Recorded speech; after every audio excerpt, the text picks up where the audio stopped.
Hey fellow explorers, these are my top 27 tips for aspiring travelers. What's an aspiring traveler? Someone who wants to travel more. How do you travel more? Well, you gotta have the right mindset, you gotta have the right lifestyle, and you gotta know some pro tips so you can travel cheaper so that you can travel more. That's roughly the order of these tips that I'll be going through, and so we're gonna start with number one. By the way, whether you're just getting into the travel space, you're like, I've heard of this travel game and it sounds awesome, or whether you're a pro traveler, I'm gonna be sharing 20 years of my travel knowledge here. And if you're just getting started, or whether you're like, Chris, I wish I could travel more, but I just can't, it starts with your mindset. You have to have the right mindset to really become a world traveler. And there's two parts to having the right mindset. The first part of having the right mindset is realizing that there's no good time to travel. What do I mean by that? Well, I mean, a lot of people, they delay going on trips because they're waiting for a good time.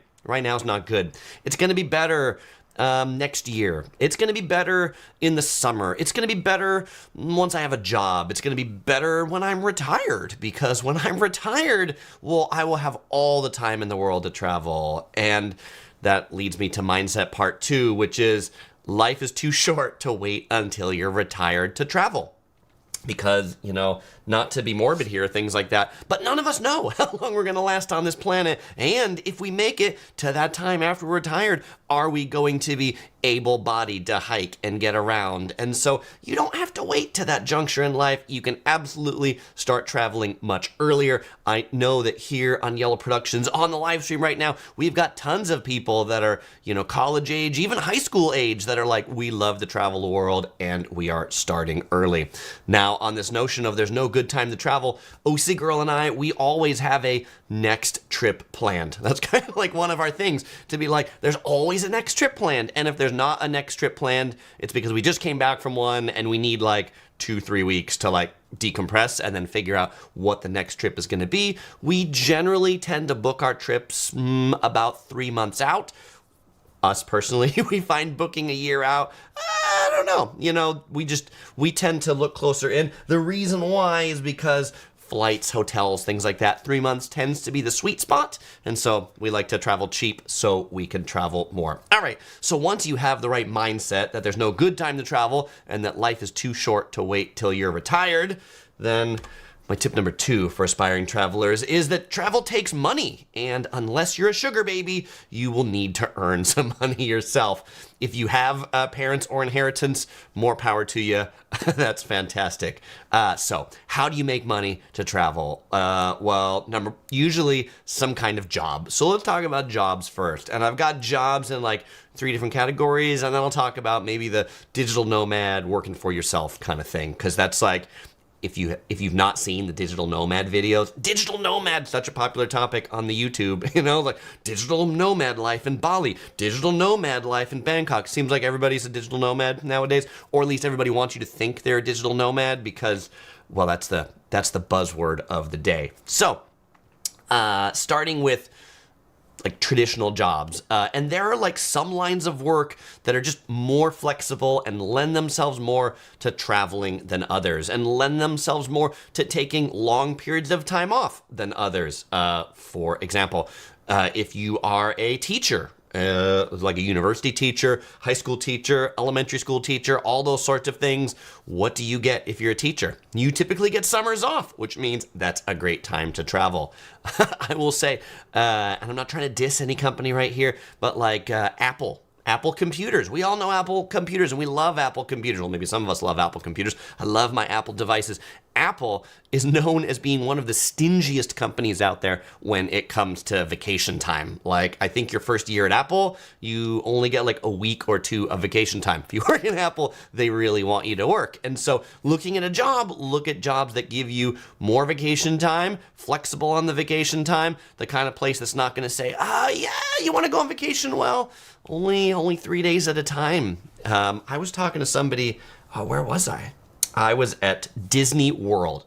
I was at Disney World and I was riding the monorail. And one of the cast members that operates the monorail recognized me. And I was chatting with him. And he said, like, Chris, I love your videos. They help me plan my upcoming trip that I'm going on. I'm going to Bangkok and Singapore and Hong Kong and Australia and the Philippines. And I'm like, how long are you going for? And he's like, well, I'm going for like 46 days because like the maximum Disney lets you go is like 47 days. And so I'm milking that to the max. I'm like, all right, that's a company that offers a pretty generous vacation policy if they're letting you go for over 40 days on vacation. Now, I don't know if that's paid or not, but I think that's the kind of company that like, hey, you know what, go enjoy your time and then come back and, work hard when you're here, refreshed and recharged. Now, there's other jobs that might not just be flexible jobs that give you time off to travel, but there's jobs that are travel jobs. For example, if you work in the travel industry, they will lend themselves to more travel. Great way to get free travel, work for an airline. You get to travel for free. Maybe not on any flight you want to. You gotta like stand by, and if there's empty seats, then you can get on those seats. You can generally take your family with you too. You just gotta be flexible about where you're going. Working for a cruise line, you will travel with the cruise line. Now, you might not get a ton of days at every port stop, but you will definitely get to see some of that port stop. Popular YouTuber out there right now, Wanderlust Alley, she did a whole series of videos about like what it's like to work on a cruise ship and talked about one of the things she liked and why she joined was to have that experience of going around and seeing all these different ports. And, you might think, well, Chris, I don't know, I'm not good in the travel industry, service industry. Wanderlust Alley, she was like a stage performer or something. Like she performed in the shows on the cruise ship. So there's a lot of things you can do on a cruise ship. There's also jobs that you can do in a foreign location. For example, a friend of mine just went to work for the U.S. State Department. If you're not familiar with the U.S. State Department, that's the part of the U.S. government that essentially runs the embassies. All of the overseas locations of the U.S. government are run by the U.S. State Department. And when you go work for the U.S. State Department, they don't hire you for a particular location.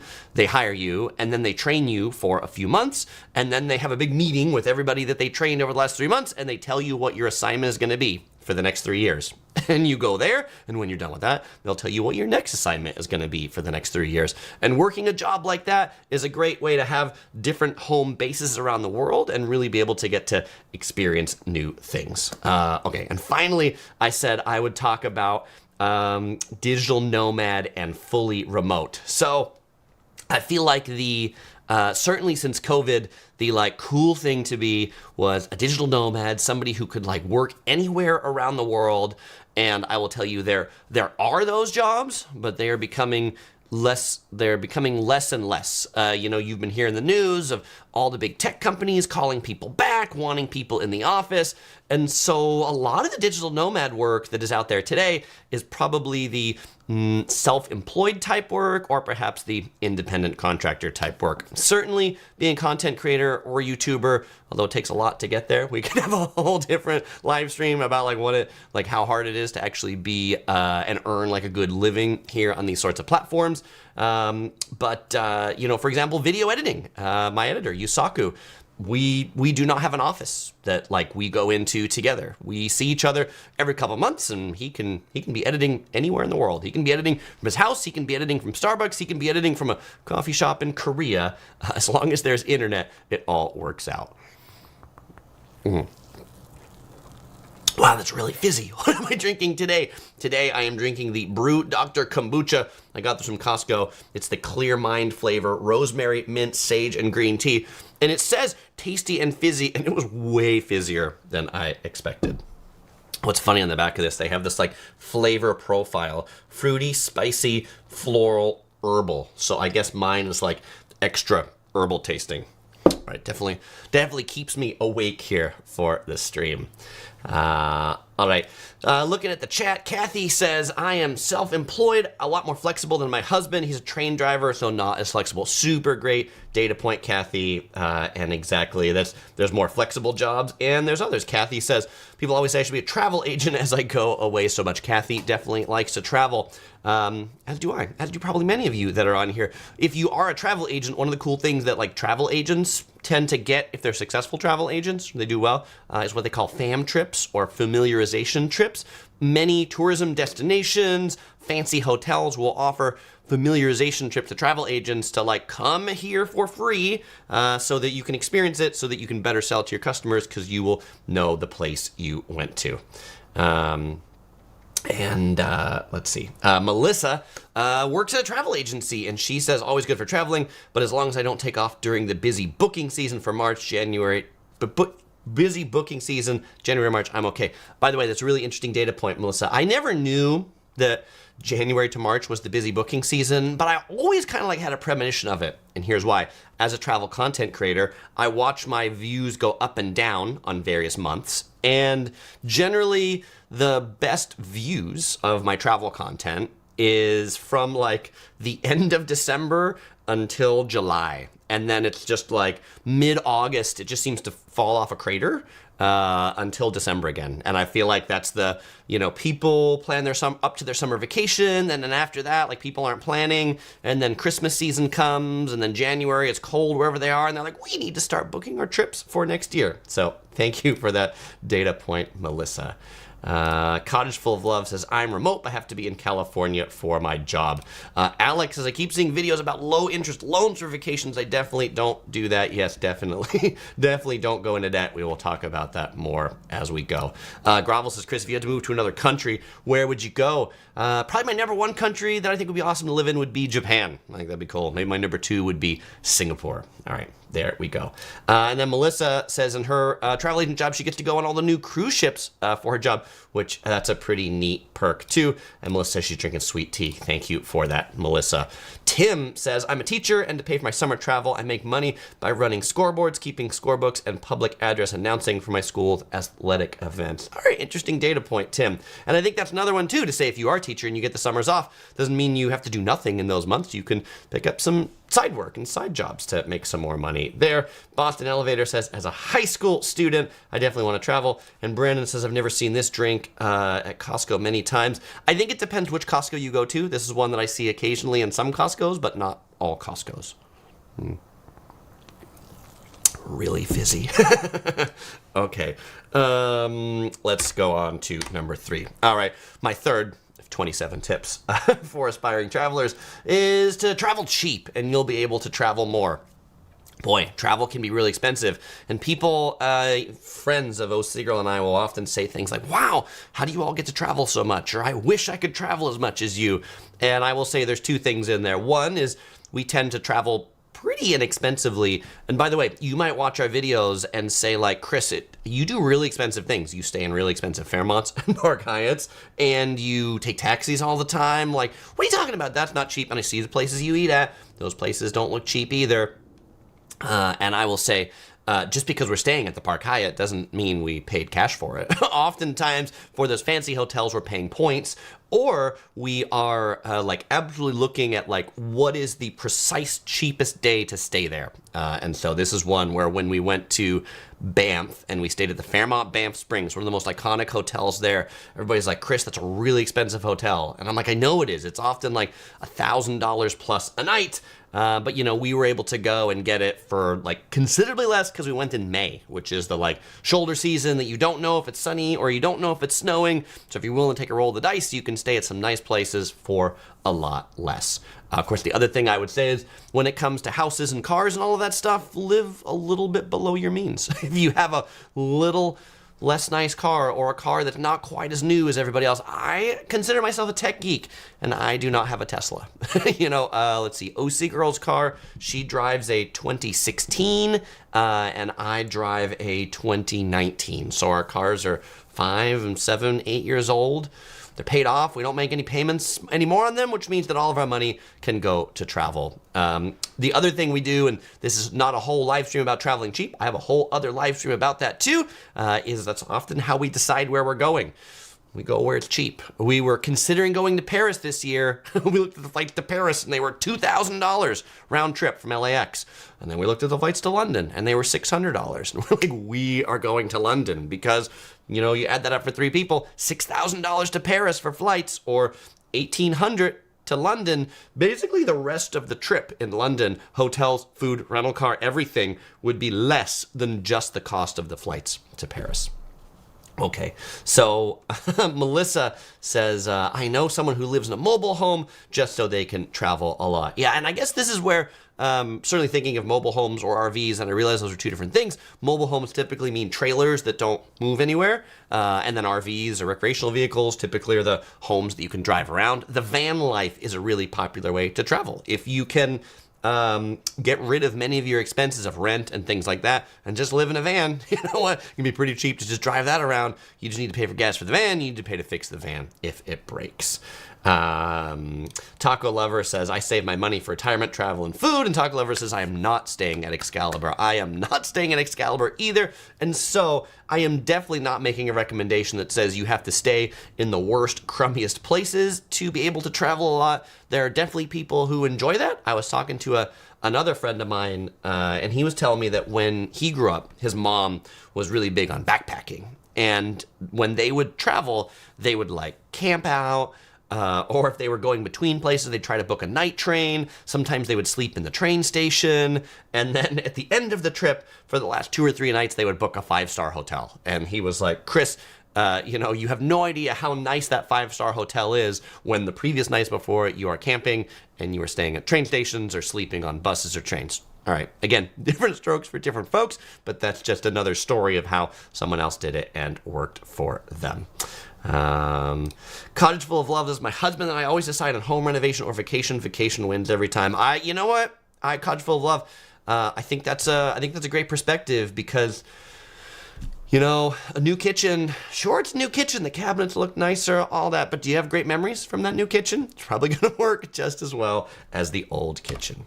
All right. My tip number 4 for aspiring travelers is to not underestimate the value of rewards programs and elite status. And this is a mistake that I see many, not just beginning travelers make, but even middle of their career travelers, even 40-year-old, 50-year-old travelers I talk to, and I'll be like, as they're checking in to a Marriott or a Hilton, and the person at the front desk is like, oh, we don't have your Marriott number on file or your Hilton number on file. Do you want to add it?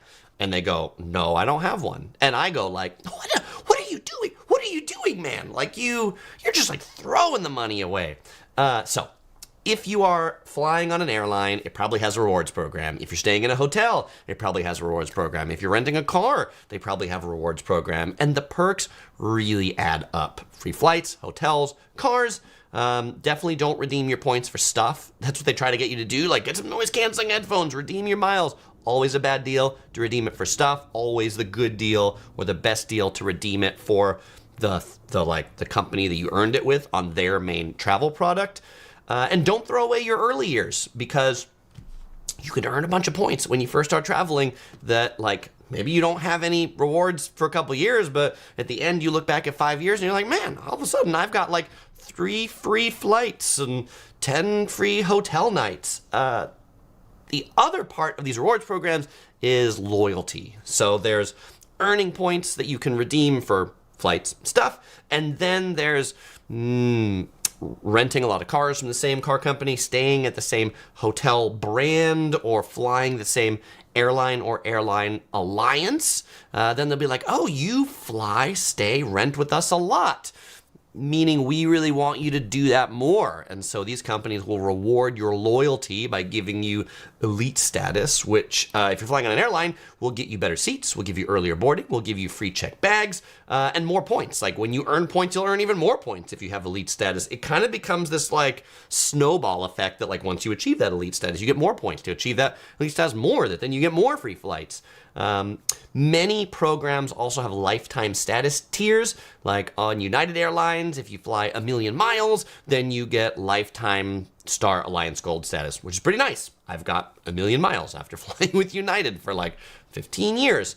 Actually, now I think I'm at 1.3 million miles, so I'm coming up on 2 million lifetime miles. Well, still a bit of a ways away. But it's one that seems really far at the start, but can be really nice once you achieve those tiers. I've got lifetime Marriott status, which is staying over 1,000 nights at Marriott. And they got a few tiers, but I've got the one over 1,000 nights at Marriott's, which means I get free breakfast at many top tier merits for life. And like free breakfast, you might go like, Chris, free breakfast. I get free breakfast all the time at the Fairfield Inn. It's great. It's free. You know what? The free breakfast for elite members at the JW Marriott in Singapore, way better than the free breakfast at the Fairfield Inn. And again, that's one where like, you might go like, well, Chris, you're paying the exorbitant rate for the JW Marriott in Singapore. I'm like, I'm not, because I'm going in May when it's cheap. Or I'm using points to go there and then getting like $100 worth of free breakfast.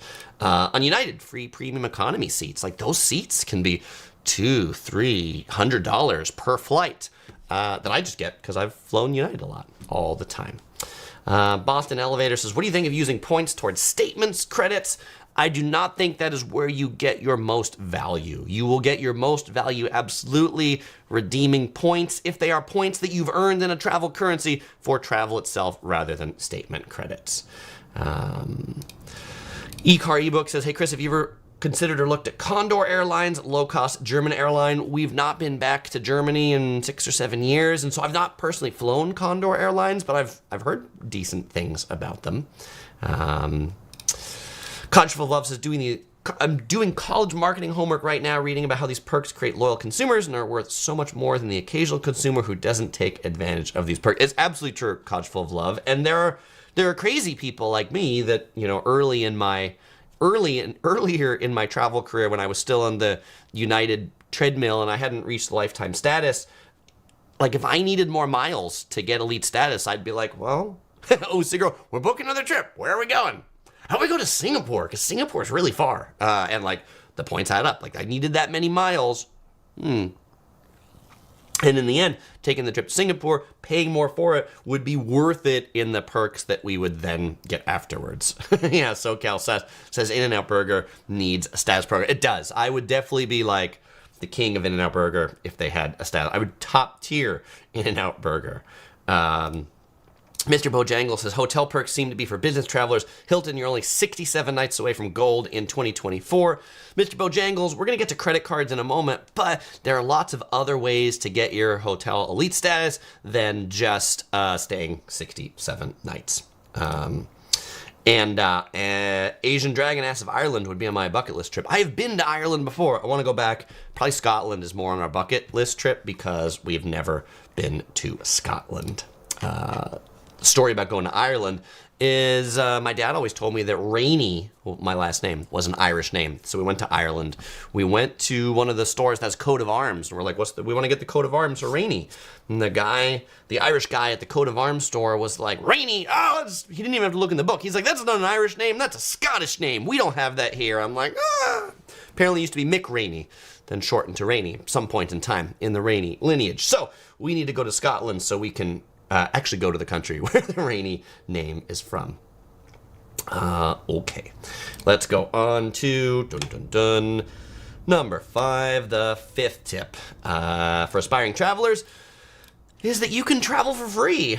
Not just by going on these airlines and staying at hotels, but also with credit cards. By the way, I know this is perhaps a US-centric thing, but it's not just US-centric. You can find travel rewards with credit cards other places around the world, but yes, it is probably most lucrative in the USA.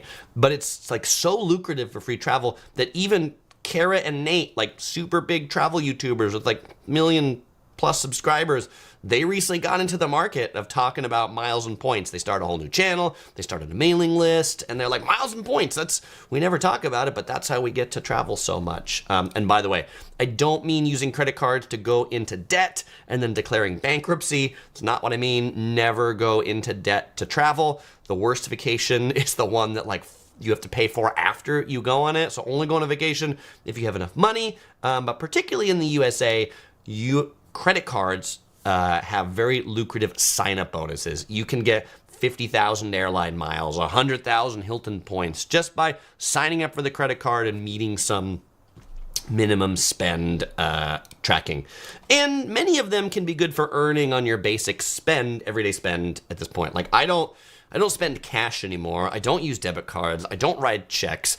Everything I'm putting on some credit card that's earning some sort of miles, ultimate rewards points, hotel currency, so that I can use my spend to travel for free later. Or you can even get elite status either just by having a credit card or by spending on that credit card. But yes, many of the best travel cards are going to have an annual fee. So if you're just getting into this game, you probably just want to get one and like focus on that. But if you've been in this game for a long time and you travel a lot like me, then you might have 20 open credit cards. I have 20 open credit cards. That's right. That is not an exaggeration. There's some, I have them in 3 different categories. The first category, cards that I spend on because the money that I get back from spending is really valuable. So for example, the American Express Gold card gives you 5x points on spending at supermarkets and on restaurants. And so that's what I will use that for. There's cards for the perks, like the American Express Platinum card, which gives you lounge access to the Amex Centurion lounges and gives you a whole bunch of other host of things, including Uber credits and a long list that I wouldn't even go into. But I basically don't spend on the Amex Platinum card. I just have that for the benefits. And yes, you have to do the math to be like, it's a $700 a year card. You got to make sure that you're actually going to reap the value of those benefits. And then there's cards that I have for the sign-up bonus because I get 50,000 or 100,000 points once I meet a threshold. And a lot of those cards then get canceled after a year because they're not so great for spend and they don't have great perks that I want to keep. By the way, some of those perks, like you can get top tier Hilton status with the like top tier Hilton Amex card, like for, you know, I don't know, $500-ish a year, you can get like Hilton Diamond status. You don't need to stay at Hilton's a lot. You just need to pay $500 a year, and then you can be recognized the same as some of the people who stay a lot. Now, that being said, not all programs are that way. You cannot buy into the Marriott and Hyatt top tiers. You definitely got to stay in those hotels a bit more, though you can spend on the credit cards to help you get there. Hilton is one that you can buy into the top. Now, you might go and say, well, Chris, I don't spend much. And so this might goes back to my thing about professions earlier. If you're early in your life, you might go like, well, what are professions that might lead to more spending on my credit cards? What are professions that I can spend on my credit cards and get reimbursed on them? For example, like if you're reselling stuff on Amazon, you know, maybe you buy a lot of stuff on your credit cards and then you resell a bunch of stuff on Amazon. And so you're constantly spending because you're constantly selling, and that just keeps on going. Cottage Full of Love says, what is cash? Yeah, I know. Cash. Alex says cash is for suckers. Meritocratic Mafia says, how do you keep track of the 20 cards?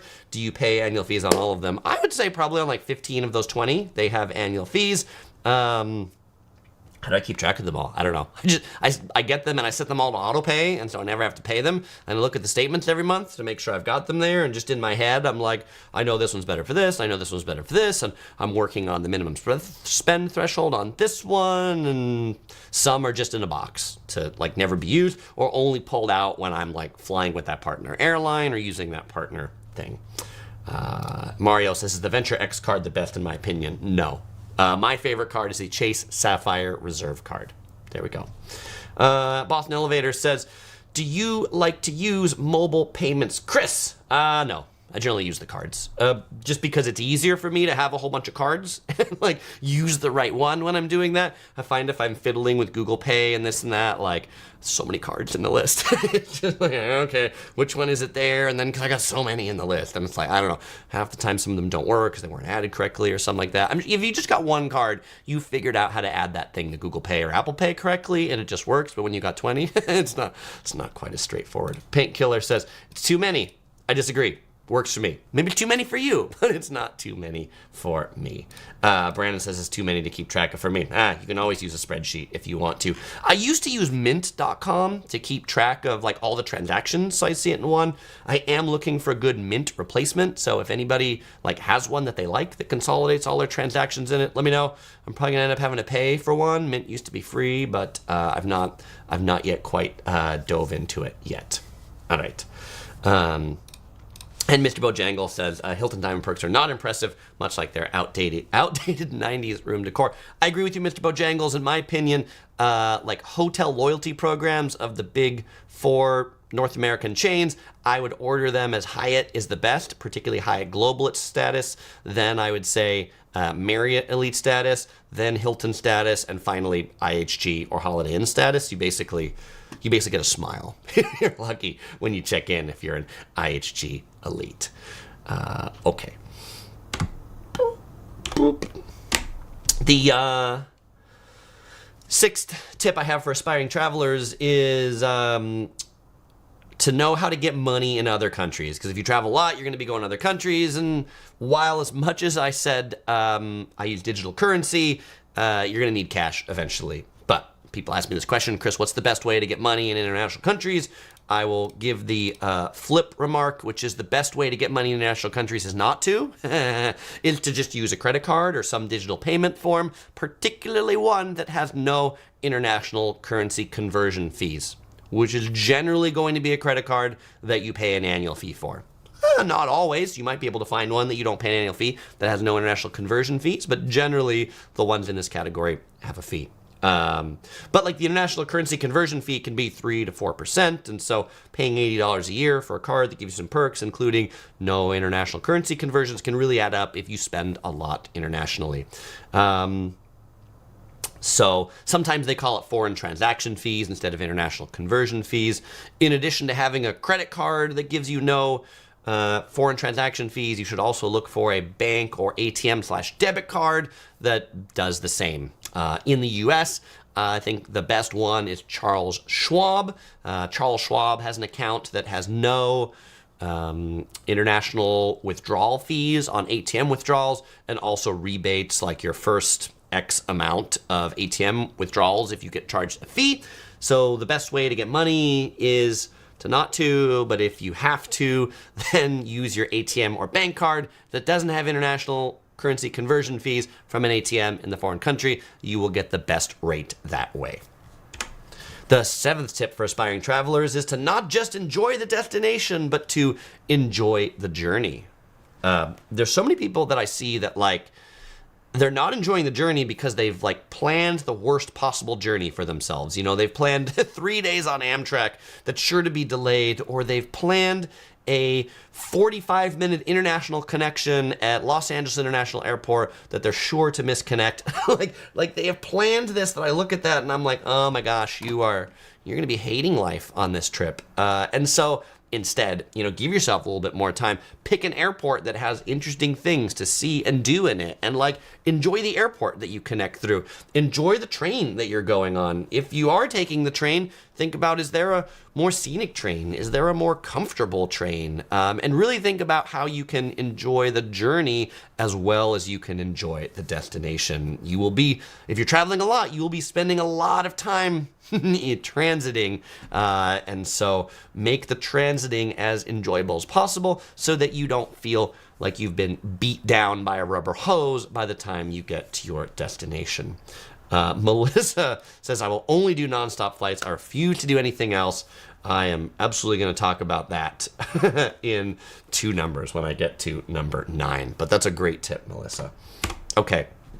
Tip number 8 is, I think, the best trips are the trips that are well-researched and well-planned trips. Okay, there's going to be some of you that push back right away to be like, Chris, I'm spontaneous. I don't like very strictly planned trips. I didn't say, when I said well-planned, I don't mean that they are planned down to the 5-minute increment of what you're going to do, but I at least mean you have a list in your mind or written down of the best things to do in that place, so that when you get there, you're doing the best things instead of just wandering around the neighborhood around your hotel, wondering what there is to do. Because there's, at any destination, or even to get to any destination, there's an infinite amount of choices. And you can do a whole bunch of great things. You can do a whole bunch of great things poorly. You can go to the Colosseum in Rome, and you can stand in line for 2 hours to get a ticket. Or you can go into the side entrance and have no line and go right in. But you got to know that there's no line over this entrance, and this entrance is the sucker's line. And the sucker's line, you waste 2 hours of your life and you really hate it. And this other way, you love it and you have a great time in the Colosseum, and you got 2 more hours to go eat food or go see other things. Certain choices like the airline that you fly, the airport that you fly into, the hotel that you stay in, the time of year that you go can make or ruin a good trip. And even those of us that are the best professional planners, we've planned trips, we planned the trip to Whistler in Canada. And one of the things we really want to do in Whistler was take the peak-to-peak gondola. There's this gondola that goes between 2 mountains, Whistler Mountain and Blackcomb Mountain. And so there's the gondolas that take you up to the mountains, and then this gondola that takes you between the two mountains. And we really wanted to ride that gondola, not in winter season, but in summer season. And we planned our trip, and we looked on the website, and they were the dates it was operating. And then, like, a week out, we looked at their website again, and because of weather, they changed, and they were going to, like, close it early for the summer. And we're like, oh no.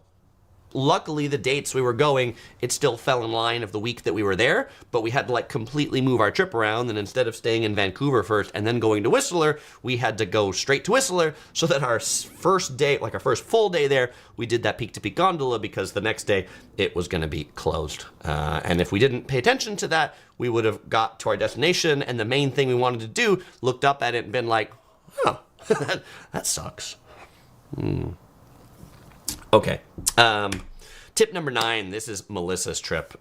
She said, take direct flights. Take the early direct flights. That's my addition to it. The early flight is going to be the least delayed and is going to go on time the highest percentage. And direct flights are always better than connecting flights, even if they are a little bit more expensive. I get that if they're 3 times more expensive, you might be like, well, I'll take the connection. In that case, pay attention to where you're connecting. Connect in the airport that has the least weather issues the time of year that you're going. If you're going in winter, maybe you don't want to go through Chicago. If you're going in the summer, you probably don't want to go through Dallas. Why? Dallas has thunderstorms in the summer. Dallas would be better to go through in the winter. Chicago would be better to go through in the summer. It is also okay to check luggage. There are some people who are taught, like, you can't check luggage. You got to carry everything on. Like, you don't have to. You can check luggage. We check luggage all the time. We don't check luggage always. I would probably say, well, generally the travel we do domestically within the U.S., we're probably carrying on because we're going for shorter trips. But trips that we're going internationally and we're going for longer, like a week plus, we are generally checking our bags in on direct flights. The only time I've had my luggage lost or delayed twice, and those were both on connecting itineraries. Those were both on trips that were like 3 flights, like 2 connections. It is also worth it to stay in the city center. People look at the city center hotels and go like, I'm not going to pay that. It's twice as much to stay in the city center, and it's half the price to stay out in the boonies. I'm going to stay in the boonies. There's a train that takes me in. It only takes an hour. It costs like $5. Man, and it's not just an hour, because it's an hour each way, and you got to get to the train station, and you got to wait, and you got to not miss the train, and the train's got to be running. We've done this before. We went to Portugal, to Lisbon, and we did this. We didn't pick the hotel in the city center. We picked one that's a little bit out, and we were there during a train strike. So we got to pay a bunch of money for taxis, and whatever we saved by staying outside of the city, we just ate up by paying for the taxis. Can you plan the train strike? No, but if we were in the city center, we could have just walked, and then transit wouldn't be an issue. Melissa says, I won't check luggage, but my husband does. I only want carry-on for me. That is interesting that the two of you travel together. Your carry-on, he checks in. Kathy says, make sure you leave enough time to connect. Absolutely.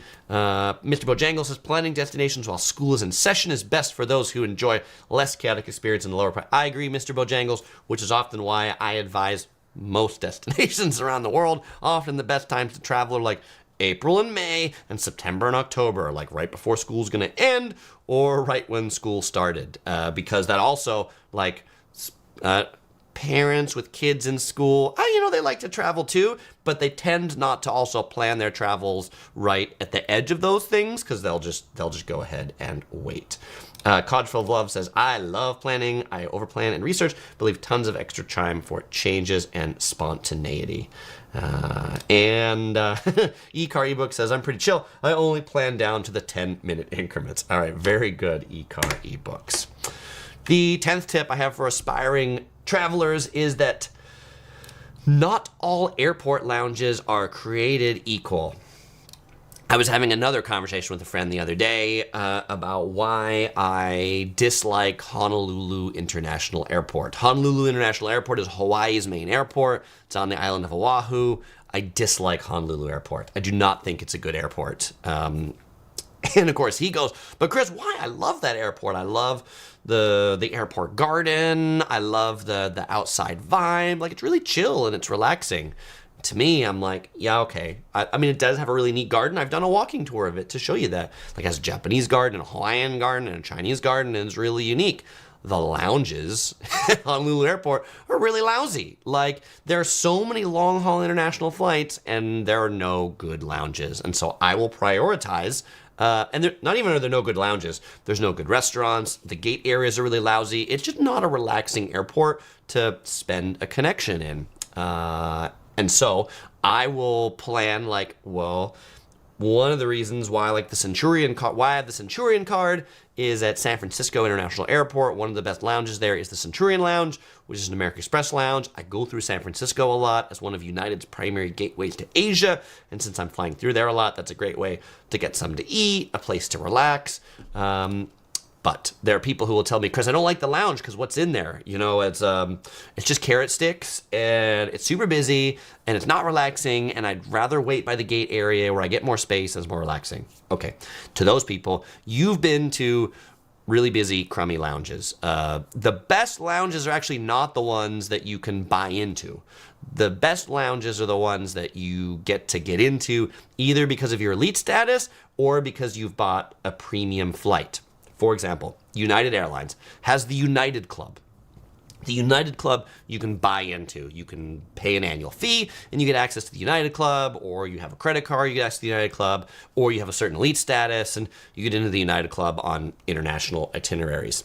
United also has the Polaris Lounge. The Polaris Lounge is really nice. The United Club is definitely crackers and carrot sticks, but the Polaris Lounge is like full order off the menu, table service, amazing hot buffet. But the Polaris Lounge is only for people on international premium class itineraries, so business or first class. Think about that. In Asia, the Singapore Airlines Lounge, amazing. And Singapore Airlines has multiple different lounges there. If you're traveling in first class on Singapore Airlines, definitely do not miss the opportunity to go into the Singapore Airlines Lounge. XX says, I just want to say your daughter's adorable. You're truly blessed. Thanks for all the past and present information. Cheers. Cheers. Thank you, Big Ragu. Codful of Love says, I've never been in an airport lounge. I always just sit with the other schmucks at the gate with our crappy Starbucks. Hopefully you didn't have to stand in line too long to get your Starbucks. Codful of Love. Aloha. Danica says, I agree with you, Chris. HNL lounges suck. Not worth getting a platinum card here. Thank you for sharing that perspective. Aloha, Danica. Melissa says, Newark is my home airport. I much prefer Philly or JFK. See, I agree with you, Melissa. And this is one where, like, as a United traveler coming from the West Coast, if I'm going to certain places in Europe, I need to connect. There's no direct flights out of LAX. And United's primary connection points for me would be Chicago, Newark, or Washington Dulles. And me, I will pick Washington Dulles because I like the lounges at Washington Dulles better than the other two, particularly because Washington Dulles has a Chase Sapphire Lounge and also a Capital One Lounge, and I like both of those lounges. Newark, I just end up in the really awfully busy United Club. The air conditioning is awful. It's busy. It's uncomfortable. And I just end up eating carrot sticks. And I would rather just eat the pizza. Alex says Newark is the armpit of the East Coast airports. It is. It's so bad. Soham says, what's the best airport lounge you've been to in the USA and outside of it? Soham, in the USA, the Chase Sapphire Lounge in Boston Logan International Airport, probably the best lounge I've been to in the USA. That's one you got to have a Chase Sapphire card. Recently opened. It was their first lounge that Chase opened, so they really went to like full nines on that one. I also really enjoy the Star Alliance Lounge at LAX Airport. And internationally, my favorite lounge is absolutely the Singapore Airlines Lounge at Changi International Airport. Yes, Alex guessed it right. Singapore Lounge, it sure is. Right.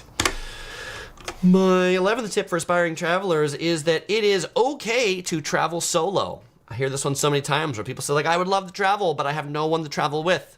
Yes, you do. Yourself. It is totally okay. It's totally okay to travel by yourself. It's totally okay to travel by yourself if you have a girlfriend or a boyfriend. It's totally okay to travel by yourself if you're married. Yes, many of the travel videos on this channel, OC Girl and I are together, but some they are not. We absolutely do travel individually sometimes. It's okay. Even when we're at the destination, sometimes we might go to the destination together and then we want to do different things. Osa girl wants to shop and I want to go see the samurai show or something like that, right? And so we split up and it's absolutely okay. You can have a great trip traveling by yourself. If you don't believe me, or you're like, Chris, what tips do you have for traveling solo? I got a whole hour live stream all about tips for traveling solo. But don't wait for other people to go because they might not want to do the things that you want to do. They might not want to go the places that you want to go to. And so you can do it. Tip number 12. Avoid random people in foreign destinations who come up to you with an offer. By the way, when I say foreign destinations, it doesn't necessarily have to be like international destinations. That can be destinations foreign to you that you're not familiar with. Usually it starts with someone coming up to you and asking you, hey, where are you from? And then you go, oh, I'm from California, I'm from this, or I'm from that. Do you need a taxi? Are you looking for a good bar? I know one. Are you looking for a store that you can get some good jewelry? Are you looking for show tickets? I know good deals on show tickets. Do you need a massage? The one I had recently, and I'm particularly challenged by this one of random people coming up to me because earlier in my life, before I had a YouTube channel, if random people came up to me, I could just give them the hand because I'm like, I don't know you, I'm sure you don't know me, and whatever it is you're trying to sell me, I don't want. But now, a lot of the people that come up to me are all y'all, fellow explorers, who are like, Chris, is that you? I love your channel, and so I don't want to give any of you the hand. So I was having the experience a couple weeks ago in my recent world tour that I wasn't able to do live streams. I was in Tokyo. I was walking around Kabukicho in Shinjuku, which is ostensibly Tokyo's red light district. And I'm walking around and somebody comes up to me and he's like, hey, how's it going? I'm like, good. And I'm like, oh, maybe this guy knows me for YouTube. And he asked me where I'm from. And I say I'm from California. And I'm like, yeah, by the time he asked me where I'm from, I know he's not a fan of the channel. So, California. And then he's like, you looking for pretty girls? Like, I'm actually looking for the Disney flagship store so I can buy a Winnie the Pooh stuffed animal for my 4-year-old daughter. Do you know where that is? He was not interested in telling me where the Disney store was. But by the way, if you do go to Shinjuku, there's a new Disney flagship store that has some limited edition Disney flagship merchandise. All right, so Kathy says, I'm going to have to be careful when I'm in Japan.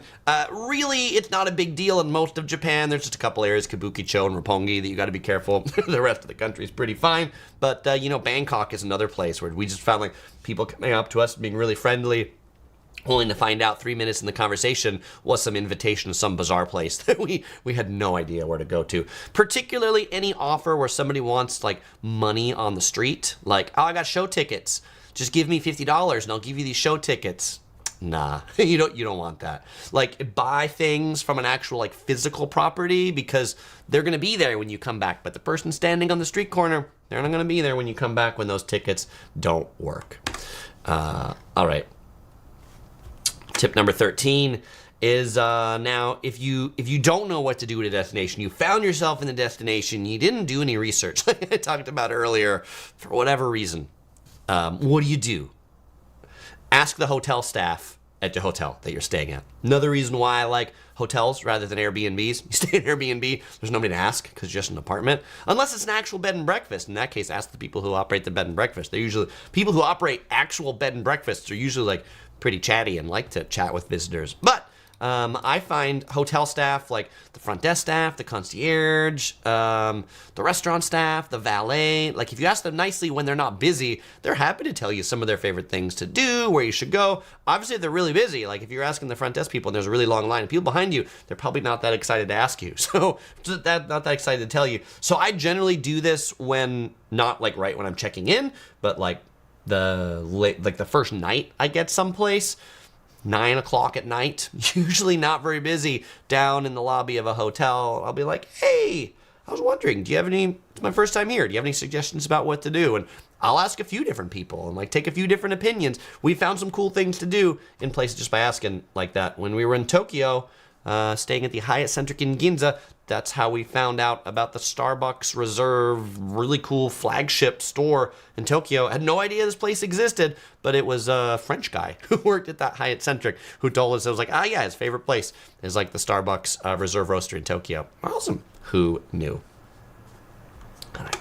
Tip number 14 is to beware of tourist information. Okay, I just told you to ask the hotel staff. The reason why I told you to ask the hotel staff for information is they're not biased to tell you a certain thing. And tourist information booths, businesses, places, unfortunately, in many parts of the world are really just fronts for commission sales of things.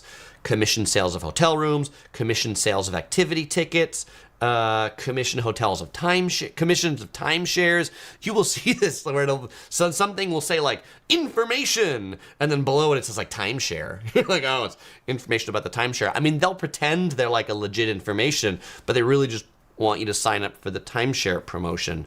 I find this often in Europe. Like a lot of these information places are not legitimate tourist information, but are fronts for these sort of things. If you're in Japan, you don't have to worry about it. Like tourist information in Japan is like legitimately tourist information set up by the tourism boards or the local government to give you great information. Just beware. If you are at a place where the tourist information is trying to sell you things, take their advice with a grain of salt, because they're giving you advice on things that they make money from. Tip number 15 is that guidebooks can still be a good resource. I especially like Rick Steves' guides. We still read them. We still buy them for trips. And it was funny. I had an experience the other day where a fellow explorer came up to me and she said she really loved my videos. And then she was like, she's like, this was in Hawaii. We were in Hawaii. We were in Waikiki. I was eating at the tempura restaurant that I published a short on recently, this tempura bowl. I was sitting at a counter. My back was facing kind of like a shopping mall. What's the place called? Sticks Asia. It's in the basement of this Waikiki shopping plaza. She walks by, clearly sees me sitting there with a yellow shirt, walks over. Amy from Virginia, if you're watching this, it was great to see you. Amy from Virginia says, Chris, I love your videos because I just learned so much more about a destination than I do from the guidebooks. For example, reading the guidebooks about Oahu and Waikiki, I had no idea that this place was so Asian. And like, the Asian food is really great in Waikiki, particularly the Japanese food. And yes, reading the guidebooks, you wouldn't have that appreciation, but watching a video or seeing these top things, you can absolutely see that. And then she was like, but Chris, I like your videos, but I still buy the guidebooks too. And I'm like, you don't have to apologize because I buy the guidebooks too. Don't feel like you need to save $20 to miss on the guidebook. I think there is some certain, like the way a guidebook can present, here's a map of the place. These are the top things to do. I think it's valuable, and you can thumb through it and get to where you want to, particularly if you're in the destination and you're like, well, I don't know, what do I want to do in this part of town? It's a lot easier to get there than just random searches on Google. Okay. Laurel says, I was traveling with two friends. They approached us and offered us a free breakfast to sit through a presentation. I refused. One of the girls wanted to go. I said, you can go on your own. I'm not going. Laurel, I think that's a great perspective.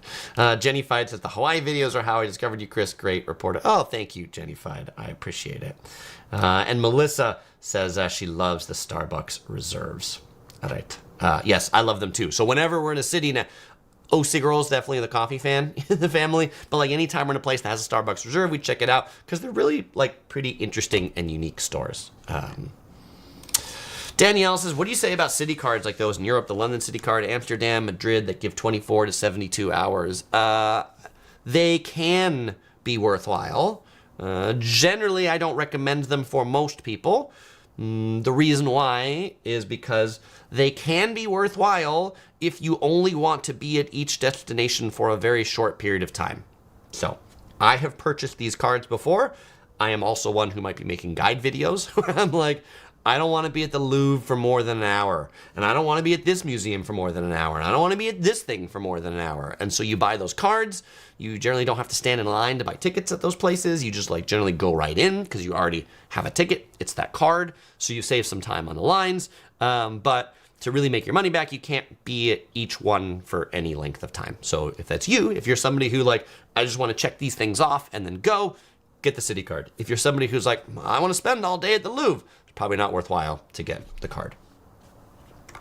Tip number 16 is be cautious of thieves. If you've, even if you've grown up in a city, near a big city, in a big city that is known for crime, beware of thieves. I talk about this a lot where I talk about scams in places, and there's people in those places who always push back on my videos, like London scams, LA scams, San Francisco scams, Bangkok scams, and people be like, Chris, I live in London and I've never seen any of these things you talk about, and I've never experienced them, and I've grown up here my whole life. I'm like, great. I've grown up near Los Angeles my whole life, and I've gone to Los Angeles a whole bunch of times, and I've never experienced any of the tourist-related crimes that happen in Los Angeles. Because I look like I live in Los Angeles. I sound like I live in Los Angeles. People look at me and go like, this guy, even though he's wearing a yellow shirt, people wear loud colors around here. This guy looks like he knows where he's going. He doesn't look like he's an easy target. But when I'm in London and I'm not speaking British English, I'm a target. Same thing, if I'm in Bangkok, I'm a target. So beware, because the threat vectors will also be different than those that you're used to and have developed scabs towards. So I definitely encourage you to read up on the local scams and common crimes in the destinations you go to. When I was in London recently, I was doing my vlogging, and I had my Samsung Galaxy S24 Ultra out that I record a lot of my B-roll on. I'm recording B-roll of a map in front of the Charing Cross station. And someone comes up to me, they're a fellow explorer. They said they love my videos. We start talking for a while. And then she says, just one tip before I go. I'm actually a London police officer. Be very careful of your phone, particularly here around Charing Cross. If you have your phone out, people will just come right up and grab it out of your hands and run off with it. I'm like, not really a thing that happens in, to me, in Southern California all that much, but absolutely something that happens in London, so it's worthwhile to be aware of things like that. Okay. Tip number 17, good luggage is worth the investment. I certainly talk about Rimowa a lot. If you've been following my vlogs, you'll know that my Rimowa suitcase on our recent trip to the UK lost like 3 of its wheels. It was very sad. But that Rimowa suitcase lasted 20 years. And for $150, they're replacing the 4 wheels. Chris, doesn't Rimowa have a lifetime warranty? Only the aluminum suitcases back in the day, or any suitcases bought after like 2021 or something. Now they'll have a lifetime warranty. Mine does not have a lifetime warranty, but reasonable price to fix it compared to the new cost of a new remote suitcase, which is like $2,000. So if you travel a lot, a good suitcase can be worth a lot of money. I only paid $400 for that remote suitcase back 20 years ago. I bought it from Germany where it was cheaper. My Target suitcase, that was one of the first suitcases I bought at Target, it lasted 2 trips before the zippers broke. Then I think I bought a suitcase at like a discount clothing store, like Ross or something like that. I think that one lasted 3 trips before one of the wheels broke.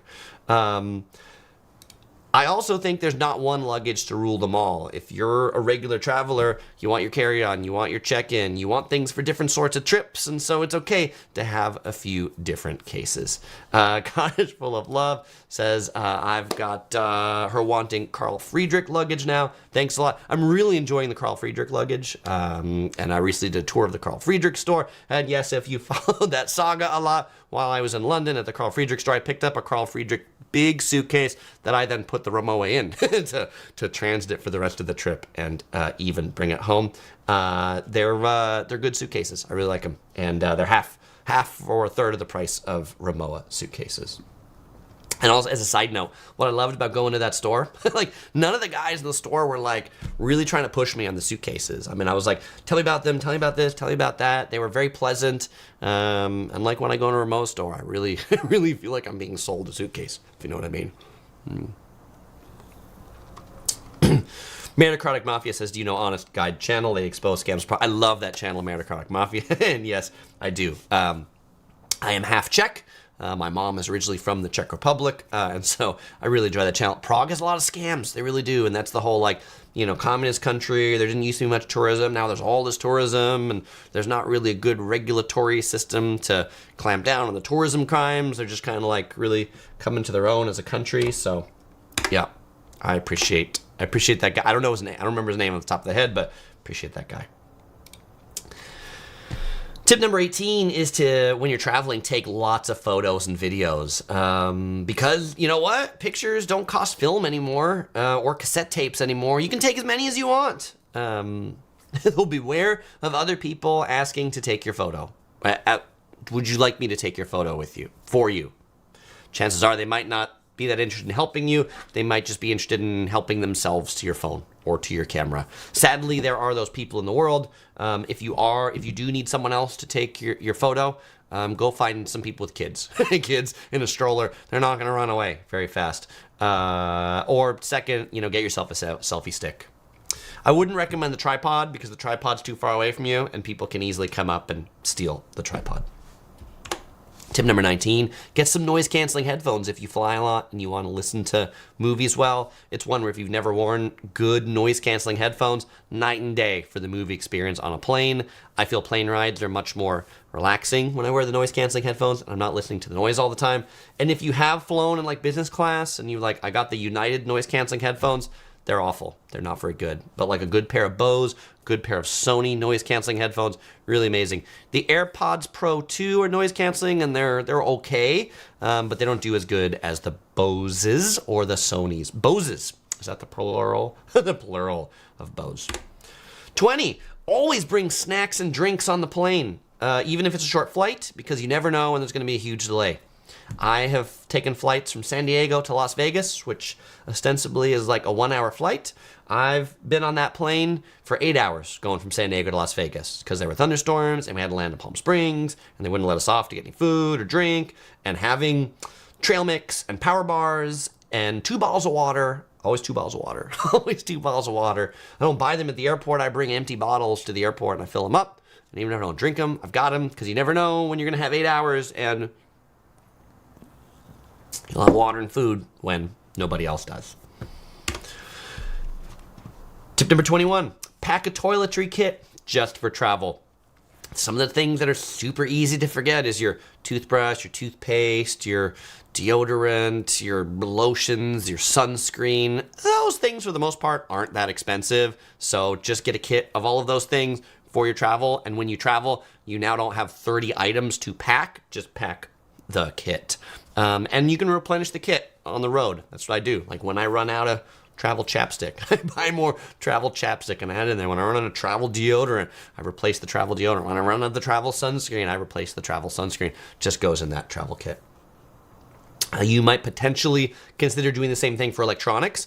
I have a travel electronics bag that has all of my cables and all of my chargers just for travel. I don't take the ones from home. I just take the ones in this bag. They go with me every time I travel, just in this bag. I have one bag that's for like, I'll call it like all the small electronics, like chargers, power adapters, power strips. They go in that bag, and then I have a second bag, just cables. So basically all the USB cables, things like that in a separate bag. That way, if I'm going through security and I think they're really like strict, I can just take the bag of all of the cables. The part that kind of looks like the bomb, I can just take that out of the backpack. And so if they need to search it and they look at that and they're like, you have a bomb? I'm like, it's just the small little bag right over here. You can pull it out. You can see its cables. You don't have to rifle through all of my stuff. You could potentially consider just a travel wardrobe too. Clearly, here on Yellow Productions, I have a travel wardrobe. They're yellow t-shirts. When I pack a lot of yellow t-shirts. But I've got some of my bamboo shirts, some of my pants, some things like that are like, these are just things I take on travel. I live in Southern California. It doesn't snow here much. So snow jackets, snow pants, all that stuff generally are just for travel. And they're in a part of my closet that is like, this is the travel section of my closet. When I travel, I'm taking the clothes out of here. And when I'm going around day to day, I take the clothes out of here. Tip number 22, print out important things. I know we're in the digital age. I'm a geek, so I like my phone too, but can't always find things on it. It doesn't always work. It locks up. You run out of battery. Maybe somebody stole your phone. Nobody wants to steal your paper printouts of your flight information and your hotel reservations. And they always work, and they never run out of batteries. You don't need to print out everything. You don't need to kill too many trees, but absolutely print out your flights, your hotel reservations, so you know when is your flight and where are your hotels. And I also advise you, if you're traveling internationally, take a copy of your passport in your suitcase. If your passport gets lost or stolen, if you have a copy of it, easier when you're trying to go to embassies or things like that and get a new passport if you already have all the details of your old one. Tip number 23 is to get medical insurance that covers travel. Interesting one, because I made a whole video about travel insurance, and in the video about travel insurance, I say I don't buy travel insurance when I go places because my healthcare plan supports me, covers me, an OC girl, and the Curious Princess when we're traveling. If you don't have a healthcare plan that covers you while you're traveling, then buy medical insurance that covers you for that trip. You don't want to be at a place and find out you have exorbitant fees and realize that your healthcare doesn't cover you. 24. If you are in the USA, that's kind of a US-centric one, so it's going to be short. But if you're in the USA, get global entry and get TSA pre-check. Global entry helps you skip the lines at passport control when you're coming into the USA, and TSA pre-check helps you skip the lines when you're going through security. Most countries have some form of these trusted traveler programs that you can like opt into. Even as like someone not from the USA, there are ways to get global entry equivalents, Sentry, some of these things for some of the like big partner countries with the US. So look into those if you're constantly traveling to a country to be like, how do I get onto the really quick security and passport lines rather than the slow ones. Tip number 25 is yes, you can still travel with kids and have a good time.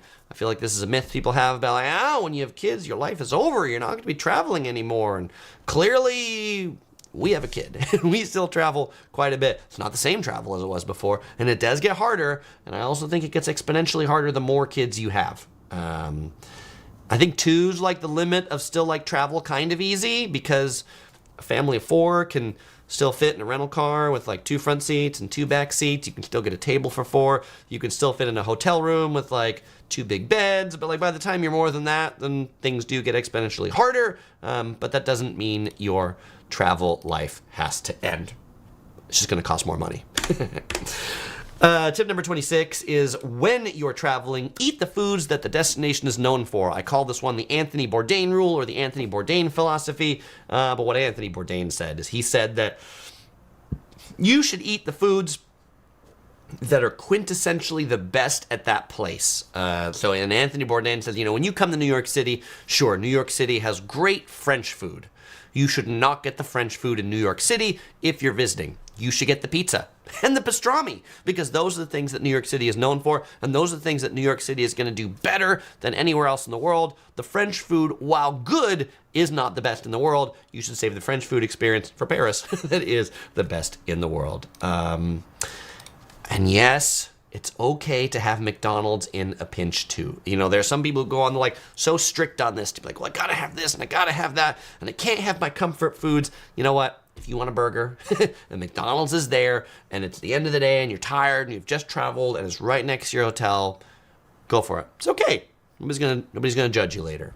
I mean, maybe they are, but just don't take a picture of it. Just don't make your TikTok video about your McDonald's in Rome. It's okay. Nobody has to know. Just you and the Mickey D's. All right. Last tip. Tip number 27. Staying at hotels. When you're staying at hotels, if you want something, ask. What do I ask about? I am a light sleeper. I do not do well with a lot of noises at night. So I always ask for a quiet room. What's a quiet room? A room that's away from the elevator and the ice machine and any busy street. Whenever I make a hotel reservation, if there's a box for quiet room, I check that. If there's a comments field, I will also put in, I please request a quiet room away from the ice machine and the elevator. And when I get to the hotel at the front desk, give them my ID, give them my credit card, whatever, as they're doing their thing over there, at some point when they've gotten into it a little bit, I will say like, hey, if there's any way you could give me like a quiet room, I'm really kind of a light sleeper, and so I'd appreciate something that's away from the ice machine and away from the elevator. I'll be like, oh, okay.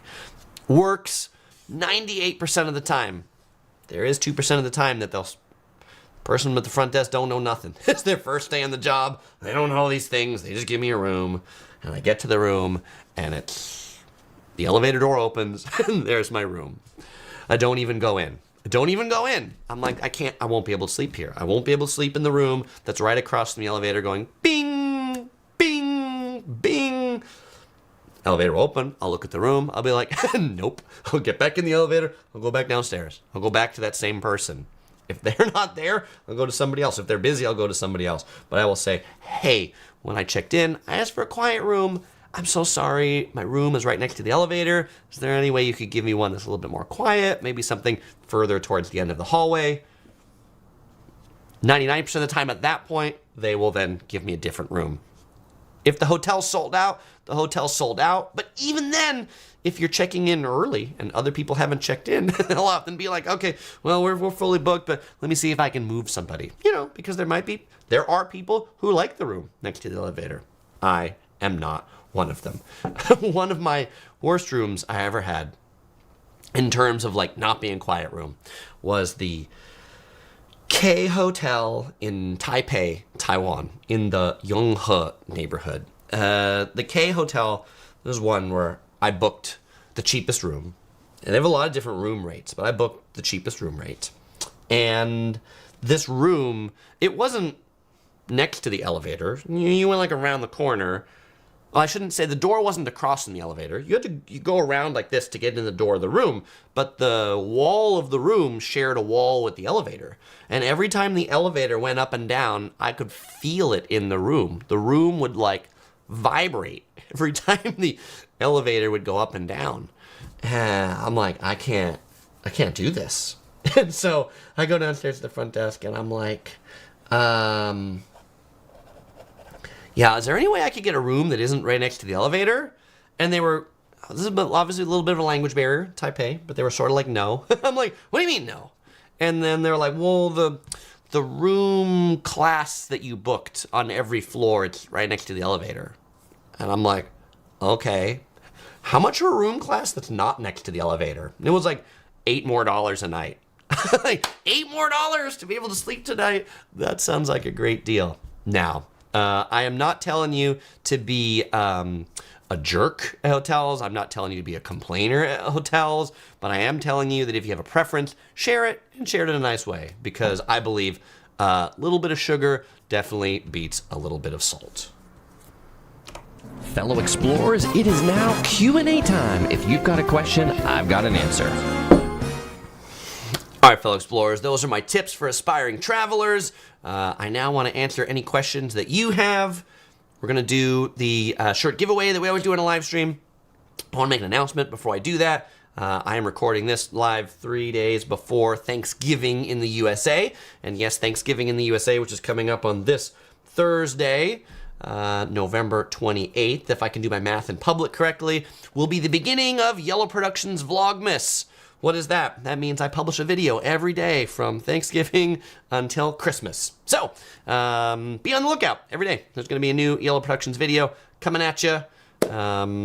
Might be a full video, might be a short video, might be a short, but every day there will be something for you to look forward to here on the channel. Melissa says, what are your plans for Thanksgiving? Happy Thanksgiving. Thank you, Melissa. We'll be having we'll just stay in local on Thanksgiving, having some turkey at a local restaurant. We generally go eat out because it's less work to clean up. On the weekend, we're going to be having Peking duck. We also like Peking duck around Thanksgiving. And the Thanksgiving weekend, we are also going to see the Trans-Siberian Orchestra, one of our favorite touring concerts. Brandon says, so excited for Vlogmas. Alex says, it's back. Let's go. I am excited. Y'all are excited. So sweet. Save up my videos all year to like make my my month-long blowout here. C Hall says, happy Thanksgiving. OC Girl Traveling Princess, thank you. Looking forward to Vlogmas. Melissa says, I go out to eat Thanksgiving as well. Tay says, what do you eat to stay energized for videos? I drink a lot of tea. I eat a lot of burgers. In-N-Out Burger, probably my favorite. Though tonight I had Shake Shack before this video. So there we go. Things, meat and bread. Meat, bread, cheese. My favorite foods, hamburger, pizza, Mexican. There you go. Those are my favorite foods. I also really love sushi, Japanese food, all sorts of, but in a pinch. Like, you don't find good sushi everywhere. So, if it's like, Chris, what do you want to eat? I'm like, well, if there's hamburger, pizza, or Mexican, I'll probably be pretty happy. Mexican in Southern California, not Mexico. Not Mexican food in most places around the world that isn't Mexico or near Mexico. Brandon says, what brand of headphones should I buy for myself for Black Friday? Bose or Beats headphones? Bose. Bose over Beats. I am personally traveling with the Sony, they're like Sony XM4s. They're an on-ear headphone. I really like those, but between Bose and Beats, Bose. Alex says, speaking of light sleeping, didn't you stay at a hotel near McCarran Airport that was horrible due to all the planes taking off? Yes, that was awful. So yes, good memory. Alex, this was one where it failed. This was one of the stories of when it failed. This is when I go to the front desk and I say, hey, I'd like a quiet room. And the guy goes, oh, there's no quiet rooms here. I'm like, oh, this is going to be good. And yes, the hotel was literally like the airport, Las Vegas airport, the corner of the airport. Next to the corner of the airport was this hotel. And so all the planes that are landing just land over this hotel. It was miserable hotel stay. Meritocratic Mafia says, would you rank In-N-Out higher than Shake Shack? I would. And here's the reason why. I think In-N-Out Burger wins out over Shake Shack from a price value perspective, and also from a consistency perspective, and also from a healthiness of the food perspective. Chris, can you rank burgers on healthiness? I just did, but yes. So In-N-Out Burger, like, nearly half the price of Shake Shack. I mean, I think like when I eat it in a burger and I get a double fries and drink, it's like $12. When I eat at Shake Shack and get something similar, not even the double, a single cheeseburger, fries, and an iced tea, it's like $21 or something like that. So significant price difference.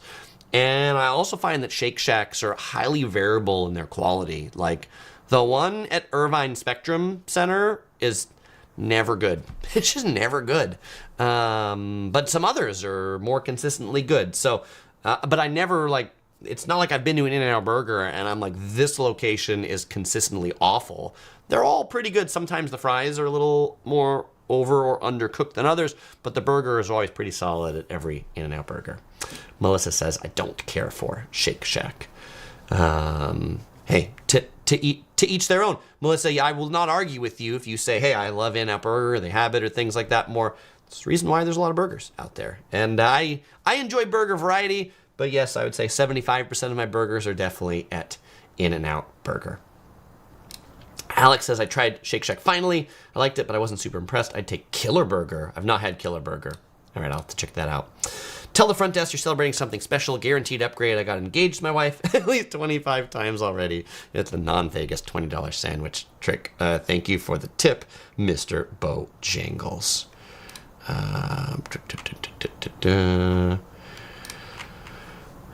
Jennified says, fast food restaurant prices are out of control. Took 2 kids myself to Denny's in San Clemente today. I know that Denny's. Jennified with tip was over $100. It's crazy for Denny's. Nancy says, In-N-Out, favorite of mine. Laurel says, there used to be 2 Rubio's fish tacos. I quit going to one because the quality wasn't there and eventually closed. Yeah, Laurel, I totally agree with you about Rubio's. Rubio's used to be really good and now really mediocre. My new fish taco favorite, they're not in San Diego. They're in Orange County. But if you're in Orange County, there's a great chain called Baja Fish Tacos. That's the name of it. Baja Fish Tacos.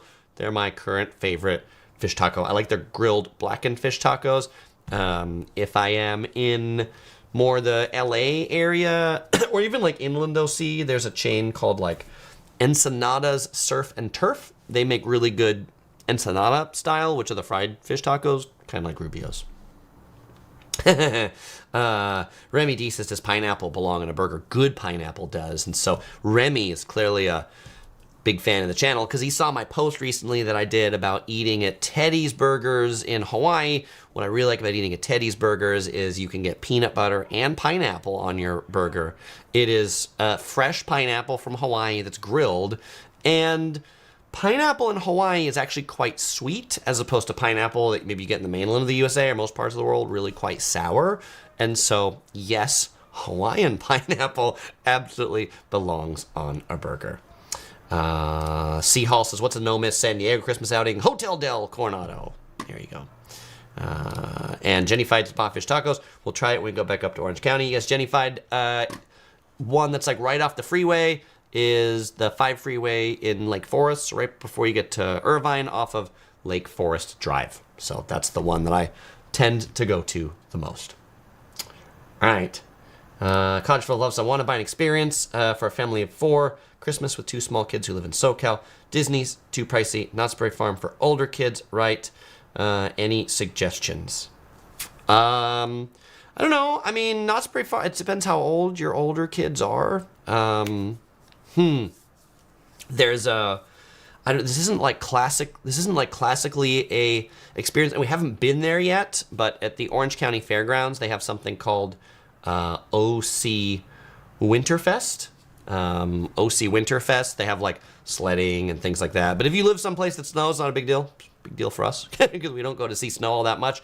I would do one of the like Christmas light things in like not theme park, but it's kind of like Southern California because there's Christmas light things. Astra Lumina at the South Coast Botanic Garden is a good one. In Descanso Gardens, if you're up in LA, they do a cool Christmas light thing called Enchanted. And if you're at the LA Arboretum, does one called, I can't remember the name. If you search for Yellow Productions Best Botanic Gardens, I talk about all those holiday light shows in there. So that'd be my recommendation for you. And for work says, my dream is to travel to Paris. Is it worth running up credit card debt for this experience? Clearly you didn't watch the whole video for work, but the answer is no. Never run credit card debt for going on any trip. Okay, let's do the giveaway. Yes, it's the time you've been waiting for. It's time for the giveaway. All right, fellow explorers, today I'm giving away the Yellow Productions Panda and Princess shirt to someone who can answer one of my questions. And my question for you, something I talked about earlier in this video, is I have lifetime status with 2 particular travel brands, 1 hotel and 1 airline. And if you're the first person that can give me those answers of the hotel brand and the airline that I have lifetime status with, you will win that Yellow Productions shirt sent to you anywhere in the world. And if you don't win one and you want to pick one up, you can buy one from the Yellow Productions shop. You'll find the link right here. And if you wonder, Chris, when is the next live stream? Sign up for the Yellow Productions update right here. Also links in the description. I'll send you an email every time I know the topic and schedule it, so you'll make sure not to miss another one of these live streams. And now we have a winner chicken dinner. We have a winner chicken dinner. The winner chicken dinner. And the first person to give the answer is Alex. Congratulations. You win the Yellow Productions Panda and Princess shirt. Alex was the first person to say United and Marriott. All right, very good, Alex. You know how to get a hold of me. Make sure you send to me an email, though, because that's my cue for sending out these things, chris@yellow-productions.com. Let me know what size you want, and I will get that headed right out to you. Who was second place? Let's see. Second place was MZ, and third was Diana, but first place goes to Alex. All right, well, fellow explorers, pleasure hanging out with you, and I look forward to seeing you here. Vlogmas, new videos every day between Thanksgiving and Christmas. All right, as usual, I won't say goodbye because I'm going to see you in one of those videos. About 30 of them, actually.